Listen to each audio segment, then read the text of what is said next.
Item C, receive report and provide direction regarding additional smoking laws. City Attorney. Thank you, Mr. Mayor. In conjunction with the ordinance that the City Council introduced this evening having to do with tobacco retailers, the City Council had previously asked me for an informational report regarding the status of tobacco regulations generally within the state of California. So in response to that request, I looked at what the city's previous history was with respect to smoking regulations, and I thought it was interesting that in 1987 the city actually adopted a comprehensive scheme relating to smoking, which turned out to be almost identical or very nearly so to the California smoke-free workplace law that was adopted in the Labor Code in about 1998. And so as a result of that Labor Code adoption of this particular law that prevents smoking from occurring in the workplace, the city correctly decided at that time to repeal its law because it was essentially preempted by the state law and duplicative of the state law. But since that time, both the state and the federal government have moved forward with even more regulations. And most recently, actually, the federal government has enacted the Family Smoking Prevention and Tobacco Control Act, which allows the FDA to enter into the business of regulating tobacco and smoking. And although there are some challenges to this current law, the FDA has been authorized to regulate and limit tobacco sales, marketing, including self-service displays, the issuance of free tobacco samples, and sponsoring of events by the tobacco industry. Now, in addition to that, since that time, prior to the enactment of the federal regulation, but in addition to that, the state of California has also continued to increase its regulation of tobacco and smoking in general. And so in the state of California today, there are quite a few limitations, and these are just a few of them as I've laid out in my staff report. Smoking is prohibited in enclosed places of employment, something we've already discussed this evening. It's prohibited in the indoor common areas of apartments and condominiums. It's prohibited in public buildings and within 20 feet of public buildings and the main entrances. It's prohibited in tot lots and playgrounds, schools, daycare facilities, vehicles with children, public transportation systems, airplanes and trains, youth buses, and public paratransit vehicles. So that's a sort of quick list that pulls together some of the most important state and federal regulations having to do with smoking. Now, some cities have determined that they will rely on the existing regulations as satisfactorily regulating smoking and the use of tobacco and tobacco-related products. Other cities have moved forward with more stringent regulations, and other cities, like San Bruno, have moved forward with particular regulations that respond to specialized concerns within the city. And San Bruno has done that with the enactment of two ordinances. One is our tobacco retailer permit, which the city adopted last year. And what that does is require all sellers of tobacco within the city to get a county permit.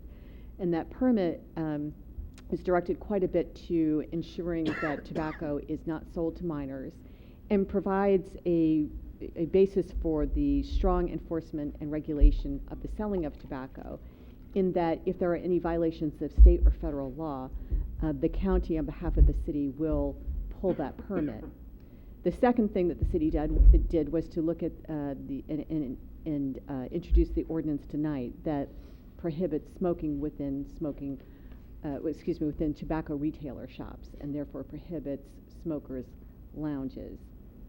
So that is the information that I have for you this evening, and I am happy to take any additional questions that you might have. Any questions of our city attorney? Comments on the report? Through the chair, I already somewhat believe we have already a comprehensive And with tonight's action, I do believe we already have a lot of the things addressed and taken care of. I'll speak for myself. I wouldn't want to see us get into an area of regulating or having some ordinance about if you can or can't smoke in your apartment or in a townhouse. I'm not interested in personally going down that avenue. I believe someone's home is their home. I know some cities have. I personally, sitting up here, don't feel that that's our place, and I don't know how it would be enforced, honestly. But I think we already have a comprehensive, as you outlined here, well, and I think we've addressed most of the issues, and I think with tonight's action, it was just another indication of that. Good. Anyone else? I agree with the Vice Mayor. It's fine to put a lot more things in place, but you have to be able to enforce them, and I know other cities have, and we have enough trouble with the budget without knocking on people's doors at this point in time.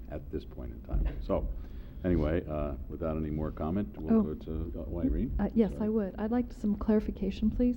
On page 61, where you have the bullets that talk about what other workplace areas that the city can consider regulating, I'm not clear on what it means exactly. Where you say up to 25% of 50% of hotel, motel lobbies? Yes, I mean, there's So- a certain percentage, put in a sort of simple way, there's a certain percentage where smoking is allowed within hotel areas and their lobby area. Usually they have to be set aside, and cities can regulate that if they so choose. Okay, so it's limited now, and then we can add limits to it? Is that what you're saying? Correct. So how much more can you limit it? You can't say no smoking in a hotel lobby at all? Or You could. Oh, you can do, okay. So you can do that. And then the one above that, you can't say no smoking in any hotel rooms, but you can say up to 65% of hotel No, it's rooms. actually the reverse of that, they can make Okay. up to 65% of, a hotel or motel could choose to be 100% smoke-free, and a city could choose that for them, if it wanted to do so. So right now, up to 65% can be, if they prefer it, they can smoke in them, up to 65% of the motel rooms. So in any motel room or hotel room in San Bruno, 65% of the rooms can be Right. You can smoke in them. It's just that most Designated. many hotels don't prefer to do that because the Oh, population here doesn't largely prefer that. Okay. Okay, and just one more, because Sure. it got very confusing. Number 3 says meeting and banquet rooms in a hotel motel except while food and beverage functions are taking place.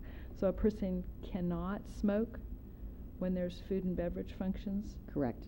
Okay, but they can smoke when there is a banquet, when there's no, so if somebody's giving a speech, there's no. And you have to understand that's in the absence of any other, either city regulation or the hotel's own policy that it may have. So many hotels today in California, wouldn't permit that or would limit that. But there's no requirement that it be different than what the state law allows. So it's a Okay. matter of policy either locally or by that particular establishment or chain. Okay, and then do we know of any complaints or citizen concerns about smoking in places other than what we've already regulated? Well, I'm not aware of any, although they typically wouldn't come to me, but none have been directed to me. Okay. Okay, thank you. Through the chair? Ken? The segue into that is my concern, and being a former smoker, I can't believe I'm saying this, but there are areas outside of certain types of businesses where smokers congregate because they can't smoke inside. And so I think that's probably the next step, and I mean, I don't know how Belmont's dealing with that, but yeah, I mean, you can be walking down the street, and I know, it opens up a whole can of worms to regulate the public right-of-way. But I would think that there's probably something on the horizon as far as limiting the amount of patrons outside of a particular type of business where, groups of people are smoking.